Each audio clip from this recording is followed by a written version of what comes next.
नमस्कार, यो एभिन्यूज खबरको सङ्केत हो र तपाईँ अहिले एभिन्यूज एट 7 मा हुनुहुन्छ।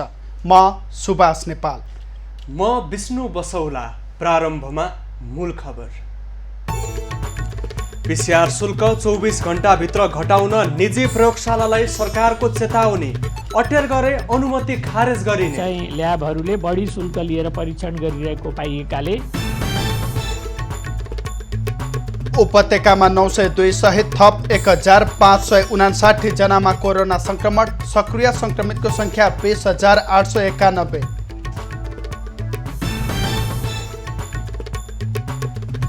बलात्कार सम्बन्धी मुद्दामा मृत्युदण्डको सजायबारे बहस हुनुपर्नेमा महिला सांसदहरूको जोड। कानुन प्रभावकारी हुन नसकेको गृहमन्त्रीद्वारा स्वीकार। सरकारका गलत कदम विरुद्ध सडक र सदनबाट दबाब दिने कांग्रेसको निर्णय। संसदको विशेष अधिवेशन बोलाउन माग।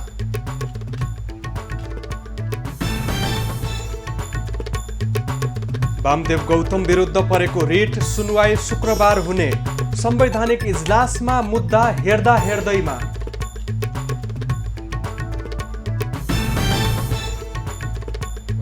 अमेरिकी राष्ट्रपतिका उम्मेद्वारको टेलिभिजन बहस सरकार चर्कीमै सीमित। बाइडेनले जवाफ दिने क्रममा ट्रम्पद्वारा लगातार अवरोध।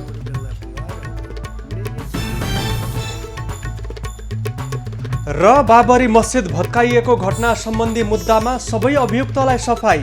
ठोस प्रमाण फेला नपरेको विशेष अदालतको भनाई।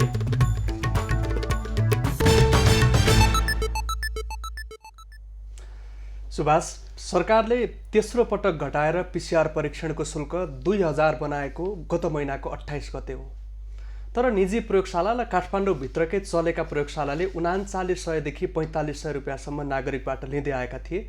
यो बीचमा मौन जस्तो देखिएको सरकारले आज फेरि 24 घण्टाभित्र पीसीआर परीक्षणको शुल्क 2000 नबनाए अनुमतिसम्म खारेज गर्न सक्ने गरी चेतावनी दिएको छ।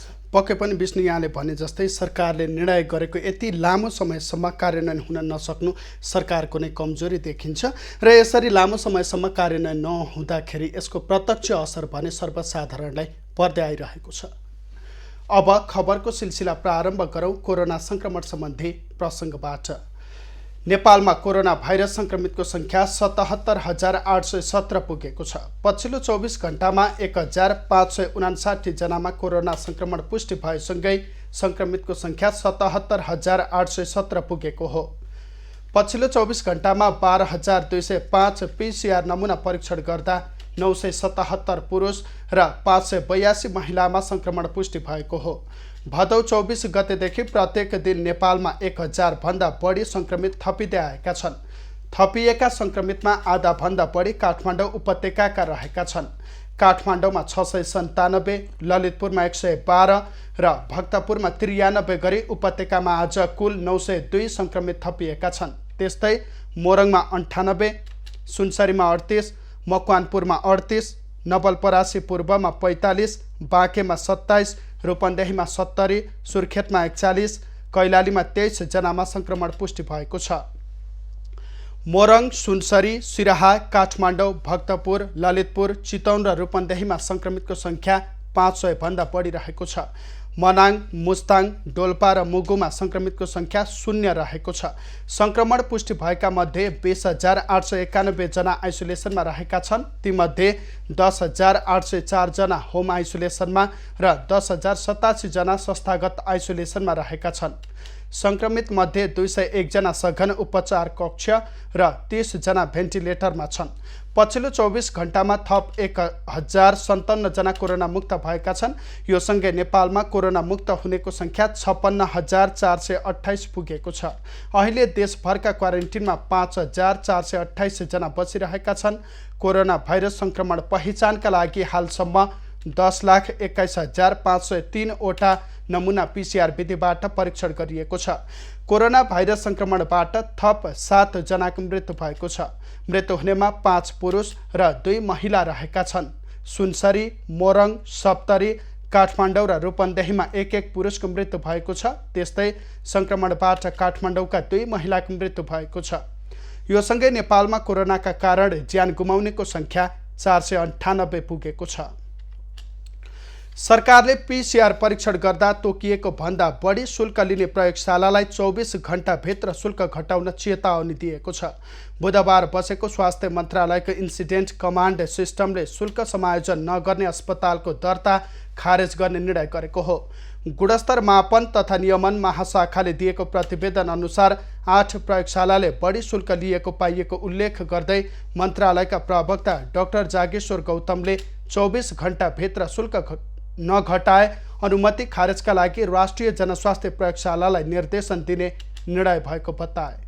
ल्याबहरूले बढी शुल्क लिएर परीक्षण गरिरहेको पाइएकाले आज एक पटकलाई चेतावनी दिने र 24 घण्टाभित्र तोकिएको शुल्कभित्र शुल्क समायोजन नगरेमा प्रयोगशालाको परीक्षण स्वीकृत खारेज गरी पत्राचार गर्न राष्ट्रिय जनस्वास्थ्य प्रयोगशालालाई निर्देशन दिने निर्णय भएको छ। स्टार ह्याम्स बे नेपाल मेडिसिटी अस्पतालका प्रयोगशाला decode genomics and research centre Shaurya health care प्राली central diagnostic laboratory and research centre र इन्ट्राप्रेड डायग्नोस्टिक सेन्टरले सरकारले तोके भन्दा बढी शुल्क लिने गरेको पाइएको उनले बताए। सरकारले भदौ 28 गते पिसिआर परीक्षण शुल्क 2000 भन्दा बढी लिन नपाइने निर्णय गरेको थियो।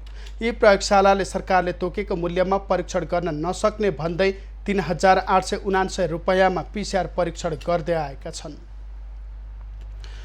देशको सुरक्षा व्यवस्था सम्हालेर बसेका उच्च ओहदाका व्यक्तिहरूले नै बलात्कारका घटना रोक्न सरकारले नसकेको स्वीकार गरेका छन्।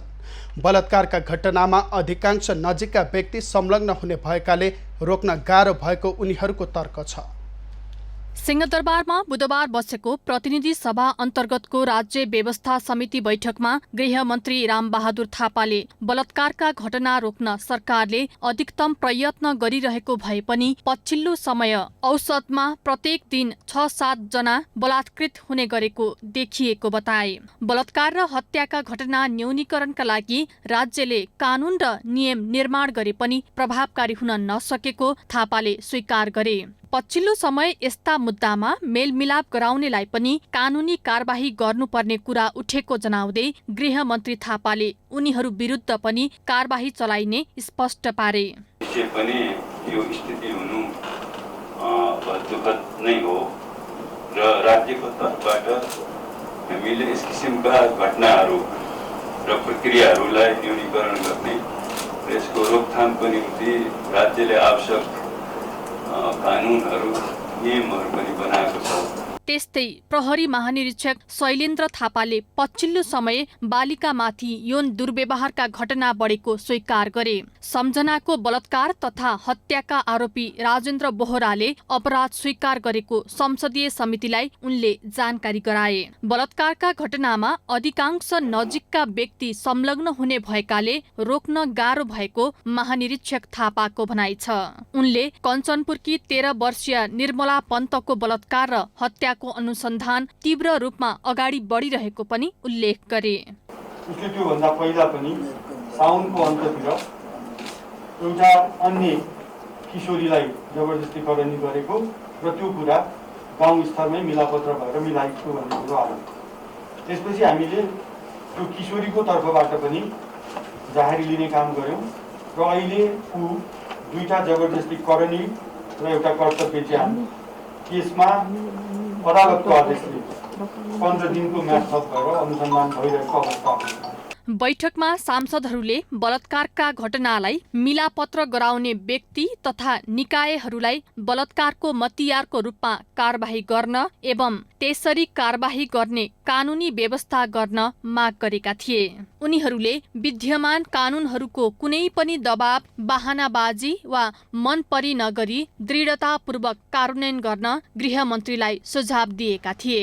सांसदहरूले हिंसाका घटनामा संलग्नहरू खुलेआम हिँडे पनि पक्राउ गर्न नसकेको आरोप पनि लगाए। सांसदहरूले 16 वर्ष मुनिका बालिकालाई बलात्कार गरी हत्या गरेको प्रमाणित भए मृत्युदण्डसम्मको सजाय गरिनुपर्ने बारे बहस आवश्यक रहेको बताएका छन्। संघीय संसद प्रतिनिधि सभाको महिला तथा सामाजिक समितिको बुधबारको बैठकमा महिला सांसदहरूले यस्तो माग गरेका हुन्।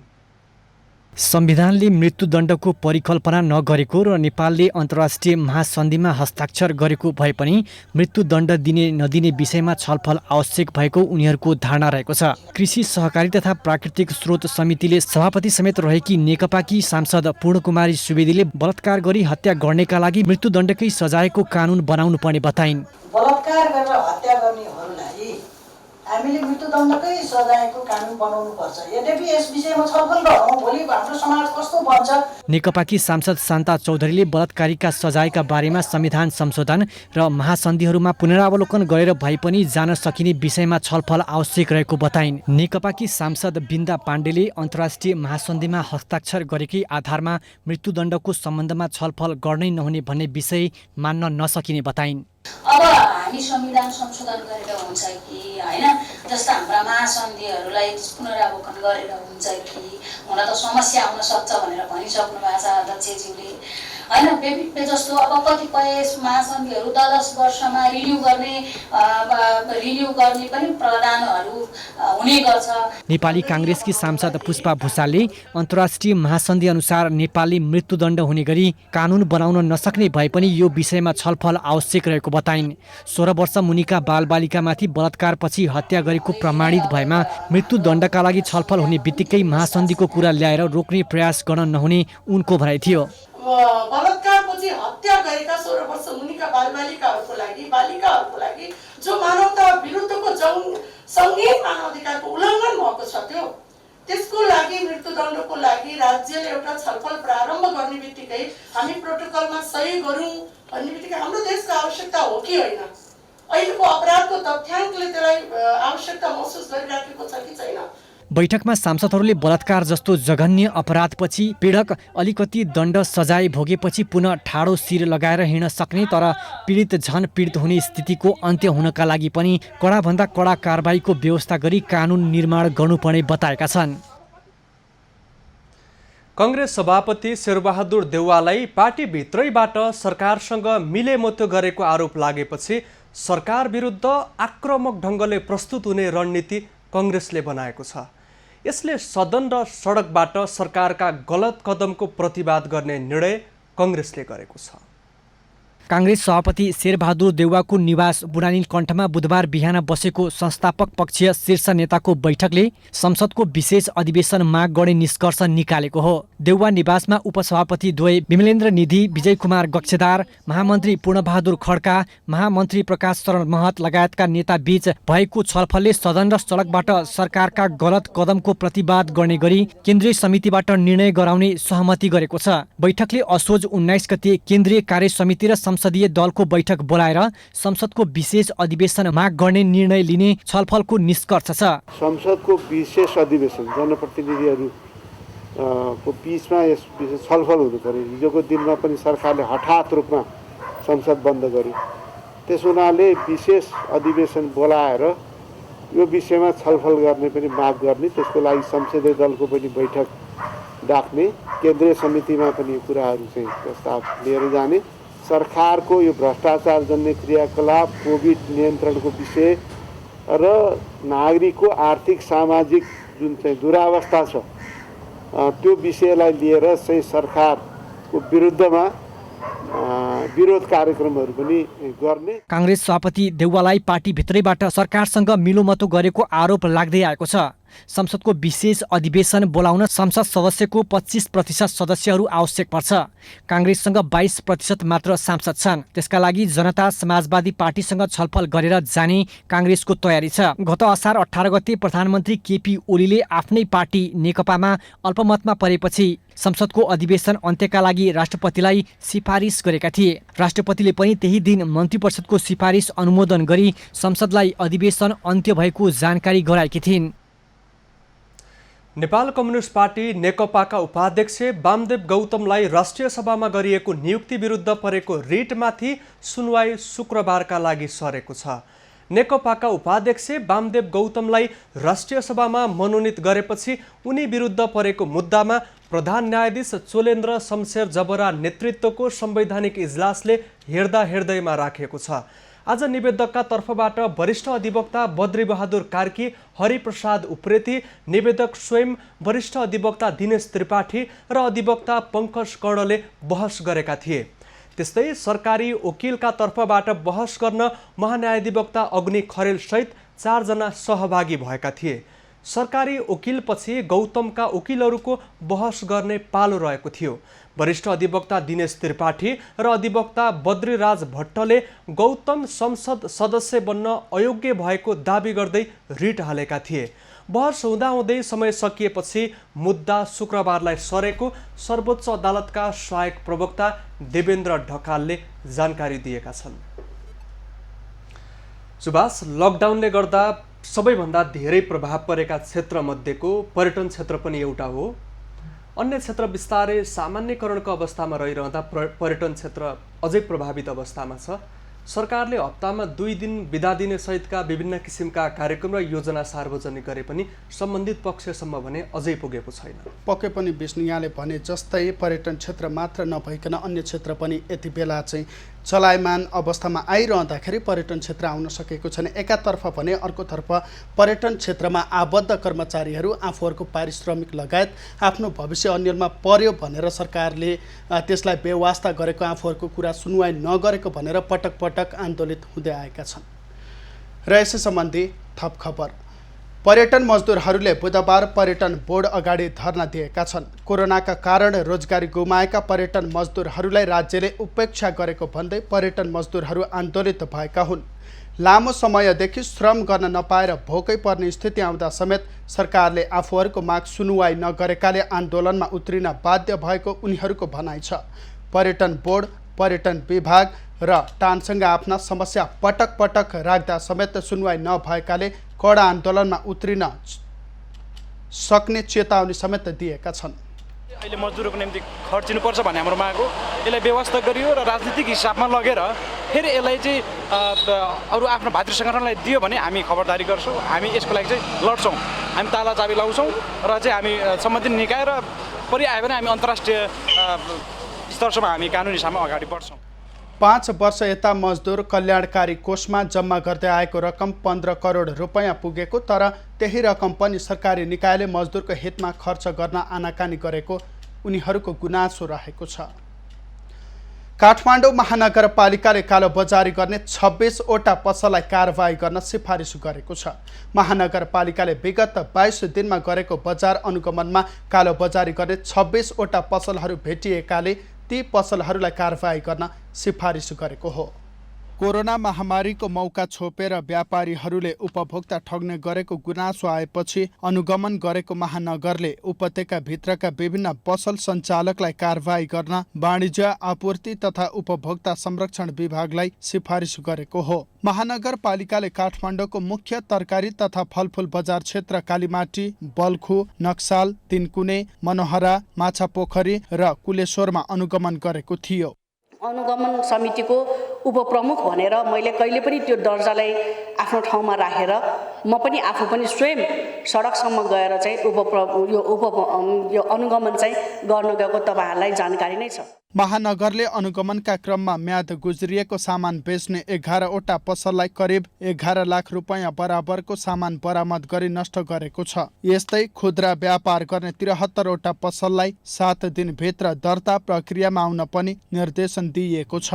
अहिले यसमा चाहिँ भन्नु पर्दाखेरि पहिला पनि हामी अनुगमन गरे तर अलि फिटोलो जस्तो, तर अहिलेको अनुगमन चाहिँ एकदमै अगाडि बढिरहेको तपाईहरुलाई म जानकारी दिन चाहन्छु।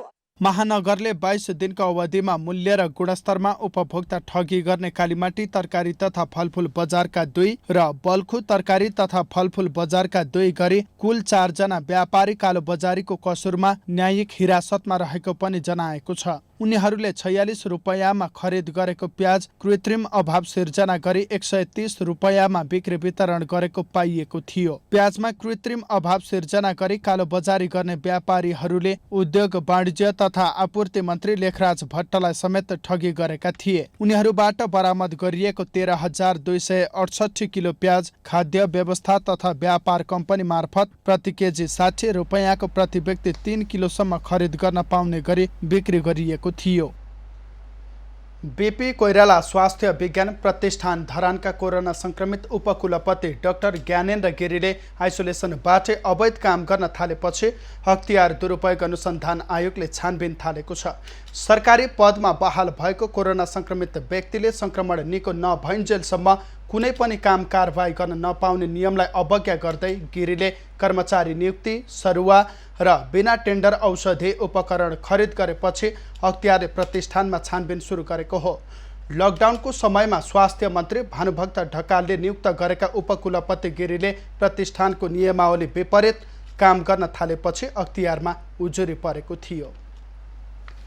झापामा पछिल्ला समय व्यावसायिक माछा पालनमा किसानको आकर्षण बढ्न थालेको छ। माछाबाट राम्रो आम्दानी हुने भएपछि जिल्लाका किसान माछा पालन व्यवसायमा आकर्षित भएका हुन्।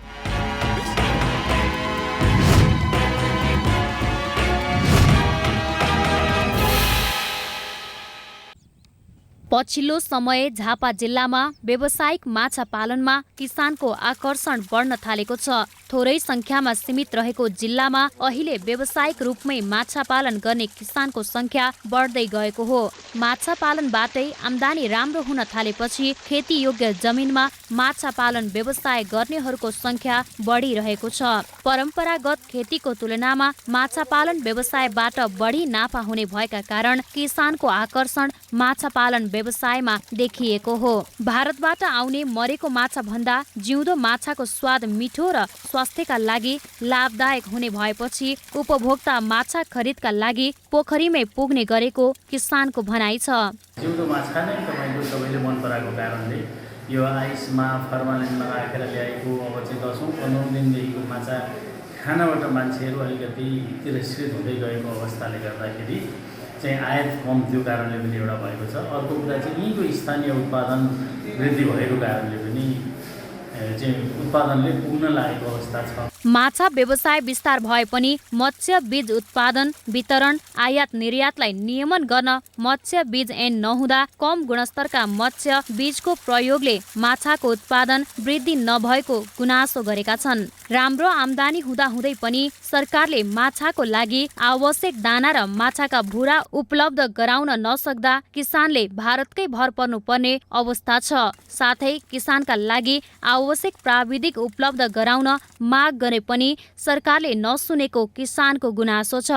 नयाँ गभर्मेन्टले प्राविधिक जन्माउन सकेको छ, न प्राविधिक दिन सकेको छ, न ह्याचरीहरूको स्थापना गरेर भुराहरू दिन सकेको छ। हामीले अहिले पनि इन्डियाबाट बङ्गलादेशबाट भुराहरू ल्याउनुपर्छ। झापामा 322 हेक्टर जलाशय क्षेत्रफलमा किसानले व्यावसायिक रूपमा माछा पालन गर्दै आएको भेटनरी अस्पताल तथा पशु सेवा विज्ञ केन्द्रले जनाएको छ। वैदेशिक रोजगारीमा गएर फर्किनेहरूको आकर्षण पनि माछा व्यवसायमै भएको र कम मेहनतमा बढी आम्दानी गर्न सकिने भएकाले माछा पालनमा किसानको आकर्षण बढेको मत्स्य अधिकृत बताउँछन्।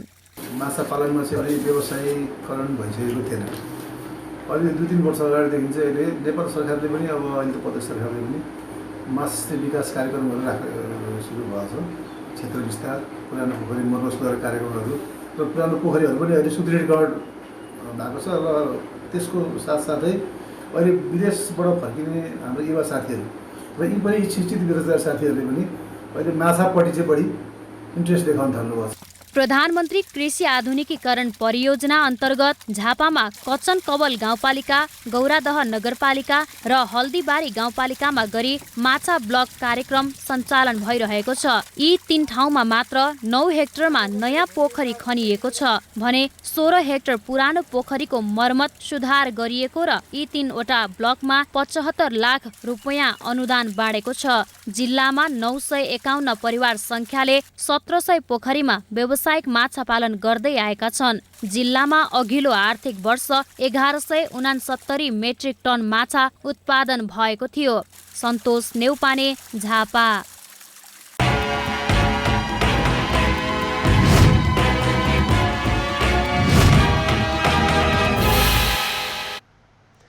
दुई 2072 सालको भूकम्पबाट क्षति भएका पुरातात्विक महत्त्वका ऐतिहासिक दरबार यति बेला उठ्ने तर्खरमा छन्। दरबारहरूको मौलिकताको अधिकतम सुरक्षा हुने गरी पुनर्निर्माणको काम भइरहेको राष्ट्रिय पुनर्निर्माण प्राधिकरणले बताएको छ। 2072 सालको भूकम्पबाट क्षति भएका सिंहदरबारको मुख्य प्रशासनिक भवन सहित काठमाडौँमा रहेका केशर महल, बाल मन्दिर र बबर महल दरबार बिस्तारै उठ्ने प्रक्रियामा छन्। दरबारहरूमा रहेका ऐतिहासिक पुरातात्विक सम्पत्तिहरूको मौलिकतामा कुनै क्षति नहुने गरी राष्ट्रिय पुनर्निर्माण प्राधिकरणले प्रबलीकरण विधि मार्फत पुनर्निर्माण गरिरहेको छ। प्राधिकरणका अनुसार सिंहदरबारको मुख्य प्रशासनिक भवनको पूर्वपट्टिको भागको सम्पूर्ण कार्य आगामी मङ्सिर महिनाभित्रमा सम्पन्न हुनेछ। यो भवनको पुनर्निर्माणको काम सम्पन्न भए पनि फायर फाइटिङ, इन्टेरियर, ल्यान्डस्केपिङ र सुरक्षा लगायतको काम भइराखेको प्राधिकरण आयोजनाका उपनिर्देशक झप्पर सिंह विश्वकर्माले बताउनुभयो। यो भवनको कुल लागत भ्याट बाहेक 55 करोड 94 लाख रुपैयाँ रहेको छ। त्यस्तै सिंहदरबारको पश्चिमपट्टिको मोहडाको पुनर्निर्माणले पनि तीव्रता पाएको छ र पश्चिमपट्टिको मोहडाको समय अझै बाँकी छ। प्राय जो अघि मैले भनेका सबै भवनहरूको समय चाहिँ आगामी 78 साल करिब मङ्सिरसम्मका समयहरू छन्। अझै त्यो समय अगावै सक्ने गरी विशेष गरी सिंहदरबार पश्चिम मोहडा पनि यही आवामा पनि सकिन्छ कि भन्ने हिसाबले हामी ती सबले कामहरू अगाडि बढाइरहेका छौँ। ऐतिहासिक महत्त्वका वस्तुहरूलाई जस्ताको तस्तै जोगाउने गरी पुरानै निर्माण सामग्रीको प्रयोग गरी पुरानै विधि मार्फत काम भइरहेको छ। भवनको कुल लागत भ्याट बाहेक 50 करोड रुपैयाँ छ भने हालसम्म 35% प्रगति भएको छ। त्यस्तै काठमाडौँको केशर महल दरबारको पुनर्निर्माण हालसम्म 20% सम्पन्न भएको छ। त्यस्तै बबर महल दरबारको निर्माण कार्यमा पनि 20% प्रगति भएको छ। अहिले धेरै सो प्रोजेक्टहरू राम्रै गतिमा अगाडि बढिरहेछन्। जस्तो बबर महलकै भन्ने हो भने अहिले चाहिँ अब करिब 20% को हाराहारीमा कामहरू सकिँला छ। केशर महलको लगभग 15% को हाराहारीमा छ।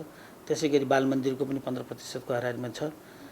तर अब यो कठिन कामहरू जो चाहिँ अब त्यहाँ व्यवस्थापन गर्ने कठिन कामहरू छ, अब खुरुखुरु काम मात्रै गर्ने। 4वटै दरबारको पुनर्निर्माण हुँदा ऐतिहासिक पुरातात्विक कलाकृतिहरू नबिग्रिने गरी पुरानै निर्माण सामग्रीको प्रयोग गरिएको छ। सुर्की, फलाम, चुना, काठ लगायतको प्रयोग गरेर पुरानै विधिबाट प्रबलीकरण गरिरहेको आयोजनाले जनाएको छ। हामी मध्ये धेरैले प्रयोग भइसकेका कागज कार्टुनहरूलाई फोहोरका रूपमा डस्टबिनमा फाल्छौँ होला। यसले फोहोरको मात्रा मात्रै बढाउँदैन, उचित व्यवस्थापन गर्न नसक्दा वरपरको सुन्दरता नै मेटिन्छ र वातावरण प्रदूषण गर्छ। तर यिनै फालिने फोहोर कागज जन्ने वस्तुबाट अन्डाको क्यारेट बनाएर स्याङ्जाका महिला उद्यमीले राम्रो आम्दानी गर्न थालेका छन्। खेर जाने कागजको सदुपयोग गर्दै स्याङ्जाको पुतली बजार नगरपालिकामा महिलाहरूले राम्रो आम्दानी गरिरहेका छन्। नगरपालिकाको वडा नम्बर 3 मा क्वालिटी प्याकेजिङ प्राली नामको कम्पनी स्थापना गरेर महिलाहरू फालिने कागज कार्टुनलाई कच्चा पदार्थको रूपमा प्रयोग गरी क्यारेट उत्पादन गरिरहेका छन्। स्थानीय 3 जना महिलाहरूले झण्डै 1.5 करोडको लगानीमा क्यारेट उद्योग सञ्चालनमा ल्याएका हुन्। अहिले प्रतिदिन 10,000 क्यारेट उत्पादन गरिरहेको कम्पनीले उत्पादित क्यारेट स्याङ्जाका पोल्ट्री फार्मसँगै पोखरा, बागलुङ, लमजुङसम्म बिक्री हुने गरेको छ। झन्डै 2 लाखभन्दा बढी अन्डा चाहिँ पर डे उत्पादन भइरहेको छ भने बाँकी 5,000 चाहिँ पोखरा, त्यस्तै गरेर चाहिँ बागलुङ, पर्वत, यता लमजुङ, तनहुँसम्म जान थालेको छ। यता चापागर हुँदै अन्त रामपुर पनि हाम्रो क्यारेटहरू जान थालिसकेको छ। विशेष गरेर एउटा सानो एरिया भनेपछि एउटा सानो के हुँदो रहेछ भने तपाईँको चाहिँ बाटो घाटोले गर्दाखेरि पनि अब हामी चाहिँ तपाईँको एउटा ट्रकमा ल्याएर सिधै कागज झार्न सक्दैनौँ। तपाईँ बाडखोलामा ल्याएर झारेर अनि 8-10 चोटि चाहिँ खेपेर ल्याउनु पर्ने हुन्छ। त्यसले गर्दाखेरि त कस्टिङ लागत पर्दो रहेछ। कागज, किताब, कापी, पत्रिका, कार्टुन लगायत कागजी सामग्रीलाई प्रशोधन गरी क्यारेट बनाइन्छ। पानी र कागजलाई मिलाएर मेसिनमा राखेपछि मेसिनले क्यारेट तयार पार्दछ र करिब 5 घण्टा घाममा सुकाएपछि क्यारेट तयार हुन्छ। कम्पनीले फालिने कागजहरू घर घरमै गएर किन्ने गरेको छ। जब क्वालिटीले चाहिँ उसको उद्योग सुरु गर्न थाले, बनाउन थाले, यो फोहोरबाट उठाउने चिजहरू जस्तै अब अन्डा क्रेटहरू त्यस्तोहरू बनाउन थाले, उनीहरू चाहिँ घर घर लिन आउन थाले। हामीलाई पनि अब सहज हुने, 2-4 पैसा नहुने, उहाँहरूलाई पनि हुने। महिनामा 2 महिनामा तपाईँको 100 किलो 150 किलो चाहिँ हामीले उहाँलाई दिने गरिन्छ। अहिले चाहिँ फोहोर पनि एकदम सहज भएको छ यो सामानहरू कार्टुनहरूलाई चाहिँ हामी व्यवस्थित गरेर उहाँहरूलाई महिना बोलाएर हामीले दिने गरिन्छ। कम्पनीले कागजको गुणस्तर हेरी प्रति किलो 15 देखि 25 रुपियाँसम्म खरिद गरिरहेको छ। फालिने कागजबाट क्यारेट उत्पादन गर्ने उदाहरणीय काम गरेका महिला उद्यमीहरूले कोरोना कालमा पनि 11 महिला सहित 17 जनालाई नियमित रोजगारी उपलब्ध गराइरहेका छन्। बैतडीको पञ्चेश्वर गाउँपालिकाले राजस्व नतिरेपछि एकजना निर्माण व्यवसायीको डोजर नियन्त्रणमा लिएको छ। गत वर्ष गाउँपालिका र आफ्नो डोजर लगाएर सडकको काम गरी भुक्तानी लिएपछि फरार भएका ठेकेदारको डोजर पालिकाले कब्जा गरेको हो। बैतडीको पञ्चेश्वर गाउँपालिकामा निर्माण भइरहेको पाटन पञ्चेश्वर सडकको सल्ला चमतडा खण्डमा निर्माण व्यवसायी उत्तम खड्काले स्थानीय उपभोक्ता समितिसँग मिलेर काम गरेका थिए। उक्त सडकमा झण्डै 65 लाख रकम बराबरको काम गरेर भुक्तानी लिएपछि ठेकेदार नफर्केको स्थानीयले बताएका छन्। उक्त काम गरे बापत खड्काले करिब 16 लाख राजस्व नबुझाएपछि उनले प्रयोग गरेको डोजर गाउँपालिकाले कब्जा गरेको छ। बैतडीबाट पैसा लगेर गए र वास्तवमा लास्टमा उहाँले पैसा नतिरेको अवस्थामा गाउँपालिकाबाट पनि गाउँपालिका अध्यक्षज्यू र प्रशासकीय अधिकृतज्यूले डोजर नलैजान दिनु भनेको हुँदा यो डोजर यहीँ राखेको नलैजान दिएको। निर्माण व्यवसायी खड्काले गाउँपालिकाको डोजर भाडामा लिएका थिए भने आफ्नो डोजरले समेत काम गरेका थिए। काम सम्पन्न भएपछि भुक्तानी लिएर फरार भएका उनको डोजर गाउँपालिकामै थियो। गाउँपालिकाले पटक पटक तागेता गर्दा पनि निर्माण कार्यमा संलग्न समिति र ठेकेदारले राजस्व नबुझाएकाले उक्त राजस्व रकम बराबरको काम गरेपछि मात्रै डोजर फिर्ता गर्ने पालिकाले बताएको छ। 16 लाखको हाराहारीमा पैसा रहेको छ र हालसम्म चाहिँ ठेकदारले र उपभोक्ता समितिले हाम्रो भुक्तानी दिएको छैन। त्यही भएको हुनाले जहिलेसम्म हाम्रो गाउँपालिकामा तिर्नुपर्ने राजस्व हाम्रो डोजर आन्तरिक राजस्वको स्रोत पनि हो र जहिलेसम्म हाम्रो आन्तरिक राजस्व चाहिँ उपभोक्ता समिति र त्यो ठेकदारले दिँदैन तबसम्म चाहिँ हामी यहीँ विकास निर्माणको काममा लगाउँछौँ र जब हाम्रो त्यो पैसा चाहिँ असुल हुन्छ त्यसपछि मात्रै हामीले त्यो डोजरलाई चाहिँ फर्काउने विचार गरेका छौँ। गाउँपालिकाले चालु आर्थिक वर्षका कामहरू अझै सुरु गरेको छैन। सडक र विभिन्न पूर्वाधार निर्माणको काम सुरु भएपछि ठेकेदारबाट नियन्त्रणमा लिएको डोजर काममा प्रयोग गर्ने गाउँपालिकाले बताएको छ। उता डोजर धनी खड्का भने सम्पर्क विहीन भएको गाउँपालिकाले जनाएको छ। लोकेश साउथ, बैतडी। एनसिएल आजियाटा लिमिटेडले आफ्ना ग्राहकको लागि साप्ताहिक पे एज यू गो योजना ल्याएको छ। यो अन्तर्गत ग्राहकले कर बाहेक 40 पैसा प्रति एमबी सम्ममा डेटा सेवा प्राप्त गर्न सक्नेछन्। मेन ब्यालेन्सबाटै विद्यमान प्रति एमबी कर बाहेक रु 2 मा डेटा सेवा प्रयोग गर्ने यो योजना बुधबारबाट लागू हुने भएको छ। सुलभ दरमा डेटा सेवा प्रयोग गर्नको लागि प्याक सुविधा नलिने ग्राहकलाई ध्यानमा राखेर यो योजना ल्याइएको छ। यो योजनामा ग्राहकले आफ्नो मेन ब्यालेन्सबाट जति धेरै खर्च गर्दछन् त्यसै अनुरूप डेटाको शुल्क अझ सुलभ हुँदै जान्छ। साप्ताहिक चक्रमा हरेक हप्ता आइतबारदेखि शनिबारसम्ममा ग्राहकले pay as you go data अन्तर्गत गरेको खर्चको आधारमा यो योजना सञ्चालन गर्ने तयारी गरिएको छ। सुलभ दरमा डेटा प्रयोग गर्न डेटा प्याकहरू सबैभन्दा राम्रो विकल्प भए पनि यस योजनाले कुनै डेटा प्याक सुचारू नगरी पे एज यू गोमा डेटा चलाउने ग्राहकलाई ठुलो फाइदा पुर्याउने विश्वास इन्सेलले लिएको छ। अबको पालो नयाँ पुस्ताको।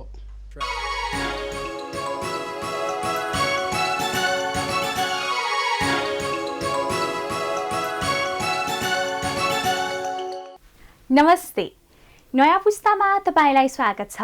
एकातिर संघीय राजधानीमा बसेर शिक्षा मन्त्री कोभिड-19 को खतरा टरेको छैन, स्कुल नखोल भनेर आदेश दिइरहनु भएको छ। उता गाउँघरतिर चाहिँ धम्माधम स्कुल खुल्न थालेका छन्। तेमाममा खुल्यो स्कुल, अभिज्ञाको सङ्गीत साधना। प्रारम्भिक शिक्षाको व्यवस्थापनको जिम्मा पालिकाको हो। उनीहरूले नै आफ्नो गाउँठाउँको अवस्था हेरेर स्कुलको व्यवस्थापन गर्ने हो। तर काठमाडौँको शिक्षा मन्त्रालय चाहिँ यो अधिकार पालिकालाई सकभर नजाओस् भन्नेमा छ। कोभिड-19 को संक्रमण दिनदिनै बढ्दै गए तापनि सरकारले हाल लकडाउन खुल्ला गरेपछि काभ्रे पलाञ्चोक जिल्लाका कतिपय सामुदायिक तथा संस्थागत विद्यालयहरूले कक्षा सञ्चालन गरिरहेका छन्। नेपाल सरकारले भदौ 1 गते विद्यालय सञ्चालन गर्ने भने तापनि कोरोना महामारी दिन प्रतिदिन बढेकाले असोजको पहिलो हप्ताबाट मात्र काभ्रेमा विद्यालय खोलिएको छ। स्कुल खोल्दा बालबालिका चाहिँ खुसी नै छन्। कोरोनाको महामारीबाट 6 महिनादेखि हामी पढ्न पाएको थिएनौँ। आज स्कुल खोलेको छ, हामी धेरै खुसी छौँ। कोरोनाको महामारीबाट हामीले डर लाग्दैन, किनकि हामी सरकारको मापदण्ड अनुसार सेनिटाइजर लाउँछौँ, मास्क लाउँछौँ अनि भौतिक दूरी प्रयोग गरेर हिँड्छौँ। यो कोरोना भाइरसका कारण हामी घरमा लकडाउनका कारण घरमा बसिरहेको थियौँ र अहिले 6 महिनापछि स्कुल खोलेको छ अनि हामीलाई निकै खुसी लागिरहेको छ। सेनिटाइजरको प्रयोग गरेका छौँ, साबुन पानीले हात धोएका छौँ र मास्कको उचित प्रयोग गरेका छौँ। हामी दूरी कायम गरेर हिँडेका छौँ। हाम्रो पढाइ रोकिएको धेरै भएको थियो र अहिले खोलिएको छ र हामीलाई धेरै खुसी लागेको छ। अभिज्ञा घिमिरे शास्त्रीय सङ्गीत सिक्दै हुनुहुन्छ। कोभिड-19 को महामारीले फुर्सदिलो बन्नुभएकी अभिज्ञा सङ्गीत साधना गरेर आफ्नो स्वरलाई मास्दै हुनुहुन्छ। बनेको छ पहराले यो छाती मेरो, बगेको छ छहरा रागतमा मेरो, पखेरोमा जन्मे टाकुरामा खेल्ने, म झुक्ने नझुक्ने नेपालकी छोरी, म झुक्दै नझुक्ने नेपालकी छोरी। नमस्ते, म अभिज्ञा घिमिरे। म सेन्ट मेरिज हाई स्कुल जाउँदाखेल कक्षा 8मा पढ्छु। म 4 वर्षको उमेरदेखि नै सङ्गीत सिक्दै आइरहेको छु। हाल 5 वर्षदेखि म शास्त्रीय सङ्गीत सिक्दै आइरहेको छु। मेरो गुरु हुनुहुन्छ श्री केसीज्यू। म यहाँसम्म आइपुग्नुको श्रेय मेरो गुरुहरूलाई नै जान्छ।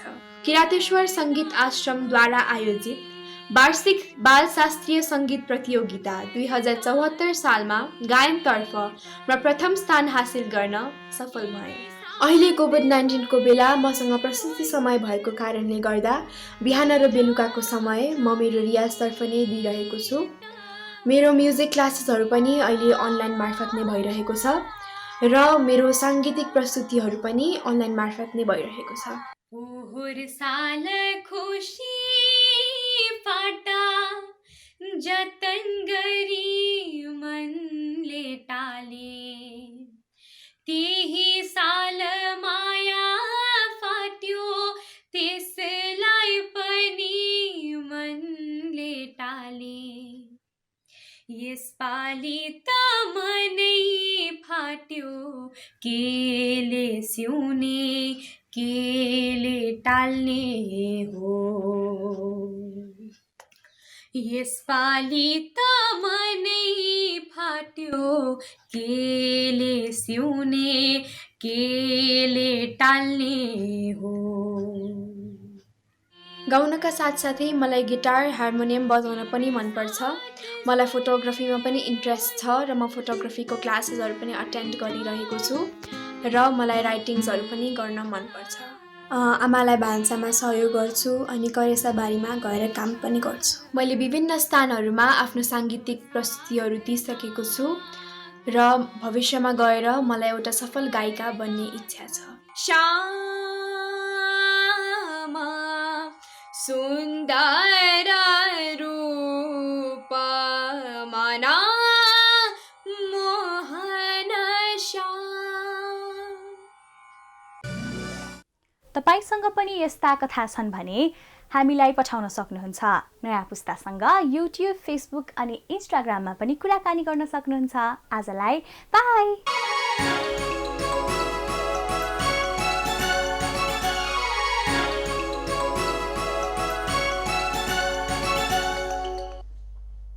अबको पालो एभिन्यूज एट मौसमको।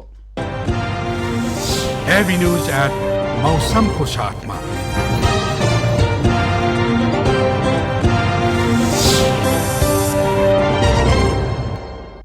पछिल्लो 24 घण्टामा देशका अधिकांश स्थानको मौसम सफा रह्यो। आज राति देशभरको मौसममा बदली भई केही स्थानमा हल्का वर्षाको सम्भावना रहेको जल तथा मौसम पूर्वानुमान महाशाखाले जनाएको छ। काठमाडौँ उपत्यकाको आजको अधिकतम तापक्रम 30 डिग्री सेल्सियस र न्यूनतम तापक्रम 19 डिग्री सेल्सियस मापन गरियो।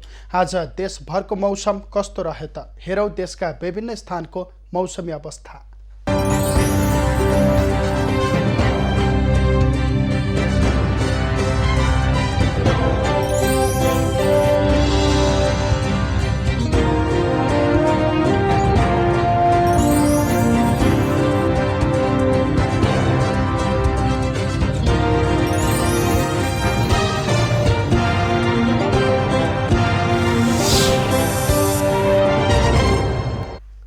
अहिलेलाई खबरको क्रम यति नै। एभेन्यूज खबरका यी सहित अन्य विस्तृत खबरका लागि www.avenews.tv लगअन गर्न सक्नुहुनेछ।